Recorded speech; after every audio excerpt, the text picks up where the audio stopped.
Welcome everyone to the online marketplace. We're going to be discussing is it working for Africa? We have a few more speakers who are going to be joining us. I'm going to wait for that. In the meantime, I'm just going to introduce who our lovely speakers are. We're having some great conversations today. We're in this room. Hello, Nick. How are you? I'm good, and you? I'm very well, thank you. Very Good to well. see you all. Thank you for joining us. So my name is Sam, and I'm going to be moderating this conversation for the next half an hour. Um, Obviously, for those of you who are just joining, the topic is the online marketplace. Is it working for Africa? So in the room today, we have Ugochi, and we have Nick Imudia, Patrick Nisana, and Chris Follian. So just can we get a quick introduction from each of you? That would be great for everyone listening. We'll start with you, Ugochi. Hi, I'm Ugochi Owo, CEO and founder of Flindel. Basically, what we do is we are automating commerce returns. So we make it possible for you to be able to drop off your return from the lobby of your apartment building, your condo building, or your office building and get your refund back within a 24-hour time cycle. Perfect. Thank you, Ugochi. And we'll head to you, Nick. My name is Nick Imudia. I'm the co-CEO of Konga Group, an e-commerce marketplace. Basically, an omni-channel. We operate an e-commerce environment with physical retail stores around the country. We have a mobile money license, so we operate a digital bank as well. So that is Konga. Perfect. Thank you, Nick.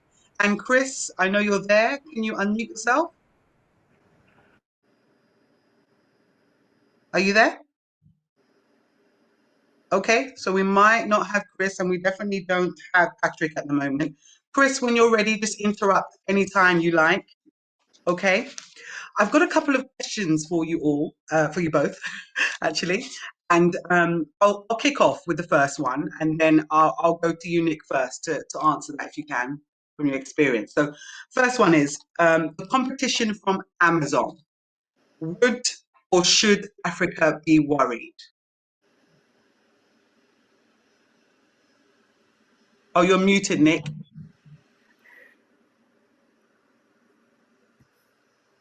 Hello. Yes, I can Um, hear you. I do not believe that Africans should be worried if Amazon is planning to enter into the African market. If you look at the e-commerce space or the marketplace overall, we are looking at less than 2% of the total organized retail. So there is so much room for growth.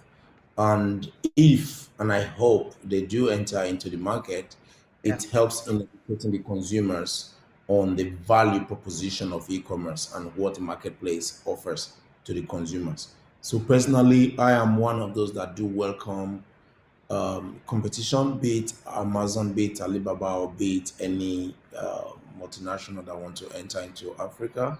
I see it as a huge opportunity. Okay. Thank you. And Ugochi?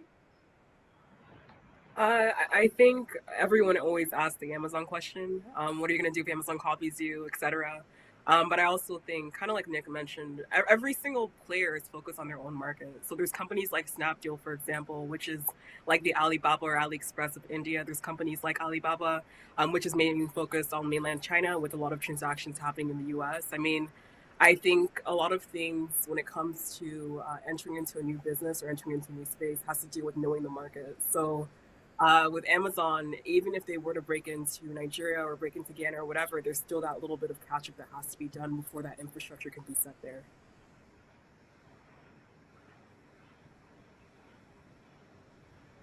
Awesome. Thank you, Ugochi. Sorry, I hit the wrong button there.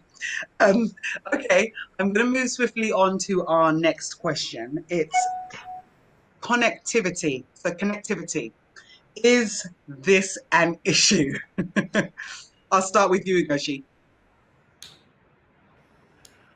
Well, I mean, you can see that like the commerce space has been doing pretty well in Nigeria and in other parts of Africa as of recent years. We're seeing a lot of transactions just generally happening in the commerce space, specifically on WhatsApp and platforms like Instagram and platforms like Facebook, which weren't traditionally used for commerce transactions, but The more people get online and the more people have access to these platforms, the more transactions happen, albeit on the back end.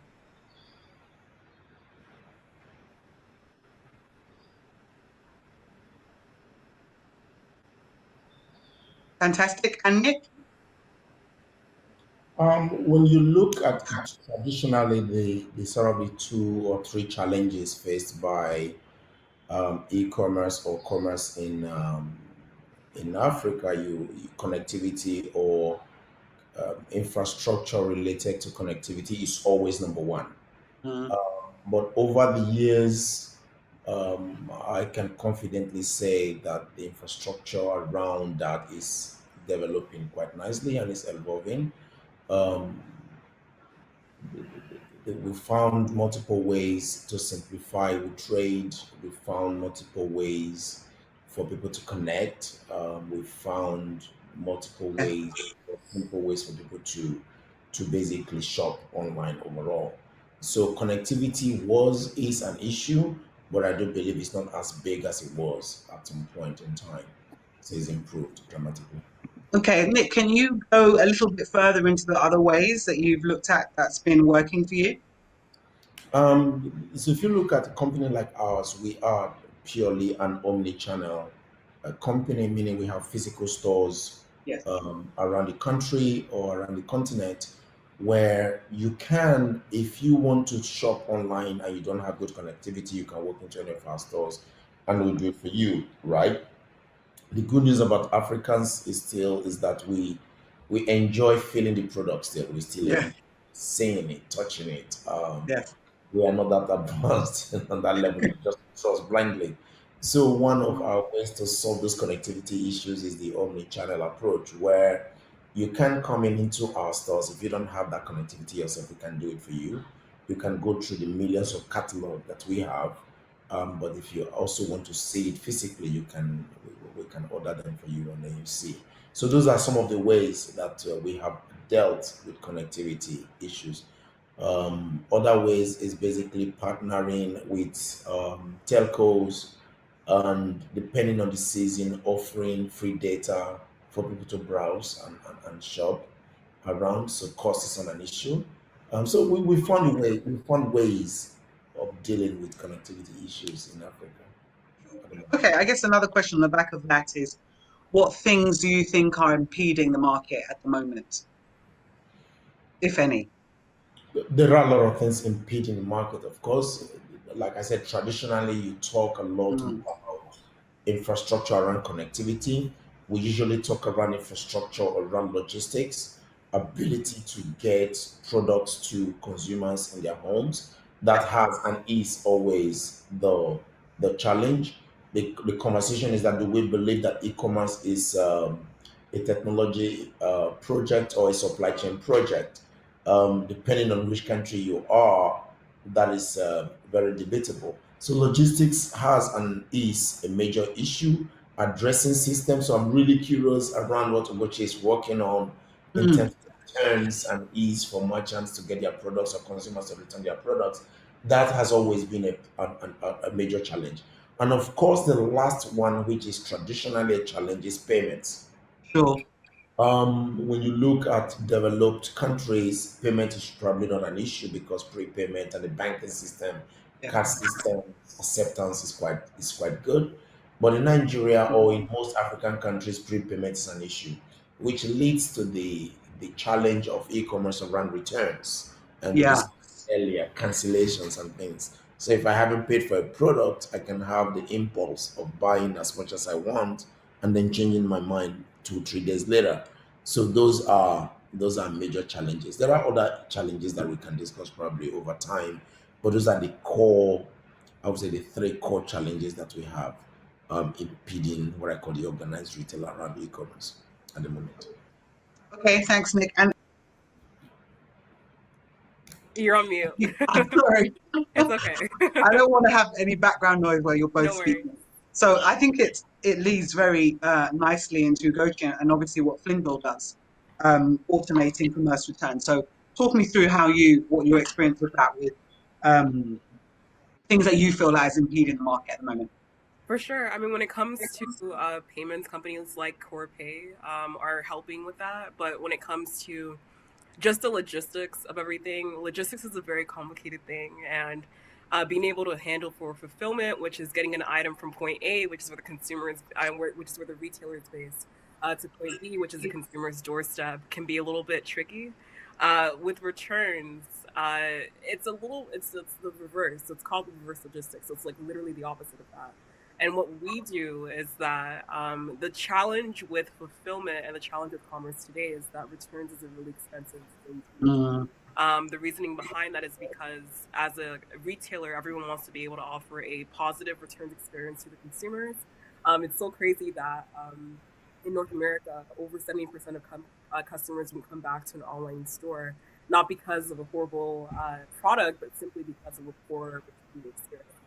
So Wow. effectively, what ends up happening is that companies know that being able to offer easy and free returns will be able to do incredible things for their numbers, including increasing their bottom line, increasing customer loyalty, increasing customer retention, but they can't currently do that because it's super expensive. So if I, as a retailer, wanted to be able to offer this to consumers, I have to pay for every single individual item. And for online stores, the majority of the online apparel stores, return rates between 25 to as much as 40%. It just gets really costly to scale. So traditionally and historically, the burden of return shipping has always been on the consumer. So the consumer always has to pay that $15, $20, $3, whatever it is, fee to ship this item back to the merchant. And as a consumer, if you're told that you need to pay to ship these items back, you either won't and never go back to the store again, or you'll look for like the cheapest possible shipping solution. It ends up sacrificing the priority of the package. So by the time it hits the retailer's warehouse and you get your refund, it's going to be 2 or 3 before you get that turnaround. What we do is we actually help these companies to be able to make free returns feasible by collecting all of the returns that happen in that given market and shipping it back to the retailer after the rebate cycle.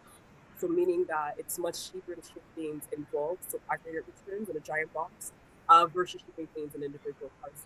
And we've been able to get great feedback from merchants and retailers, and we're looking forward to being able to expand this and to bring this to consumers in Nigeria and others in the next few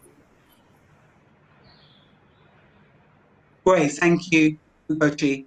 Sorry, it got a little fuzzy there. I don't know if you can still see and hear us. Are you all both okay? Yeah? Yeah. Okay, Nick? Yes, I can hear. Lovely. For anybody who's in the room, if you have any questions, please put that in the chat boxes. I'm sure Nick and Ugochi will be happy to answer any questions that you may have whilst we're having these conversations. I'm just trying to think. We have another 8 minutes left, and I do want to make sure that we are asking relevant questions. I've got some questions here, but is there anything with this topic that comes to mind that you both wanted to contribute or talk about? Traditionally, I think we've talked a lot, we've beaten to death the whole challenges around infrastructure, logistics, and payments. When we talk marketplace or online retail or online shopping in Africa, the challenges then exceeds, goes beyond the traditional problem. Sort of over years, coined the terms around consumer integrity or merchant integrity.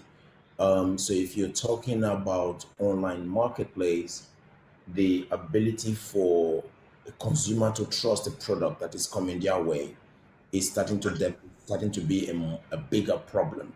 Right. Where a merchant ships a product to a consumer, and somewhere along the line there is a challenge. Mm. Whether we like it or not, there are still quality of products as For an sure. issue, and Yeah. we tend to take advantage of the online space to offload those products. And then, of course, you have the Sure. consumers. This part of the world where integrity is not a big is a big issue, and they want to defraud the system automatically. So the entire chain. Um, so the more we advance, the more consumers we see coming online, the more you see new problems Right. evolving over time. So that when you said earlier, what do I think of Amazon coming into this market? I say welcome, because the challenges are the same. The Yeah. problem Yeah.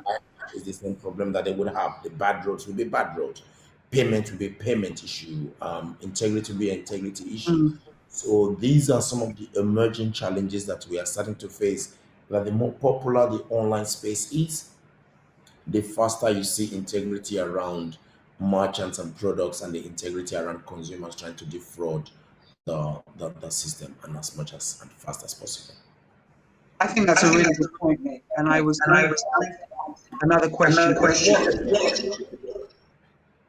What are the policy requirements you think to help accelerate the growth of online marketing or online marketplace in Africa? So the policy requirements that you think will help accelerate that.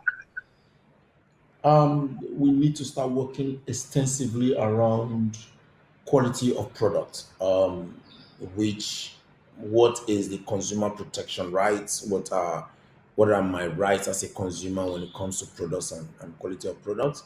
When you take a platform like ours, where you have 200, 300, 500 merchants that are selling on the product, that are selling on the platform, what are the rights of the consumers? Do they have rights around the type of product you're shipping to them? Those policies would be nice.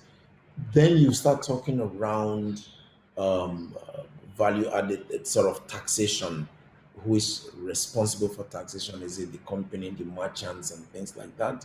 In the space of logistics, you have franchisees that are helping you do the last mile, the policies around those. And overall, if I take Nigeria as a market, I think the system requires an advisory team and a body that governs, sort of that guides the government on how to manage e-commerce overall, online space, because these are sort of emerging businesses overall. So I think if we look at things around consumer protection, what are their rights? Policies around those would be really good. You look at sort of the role or how does the government help in terms of fraud management or investigations around fraud. Those would be really good. Then you look at protection for the merchants in terms of value added taxes and stuff. Those are the areas that I believe that while we are enjoying, there are some benefits at the moment, or there are some policies in place that needs to be developed and it needs to evolve to the next step. Great points there, Nick. Thank you. And Ugochi, do you want to add anything to that? No, I agree. Yeah, I agree too.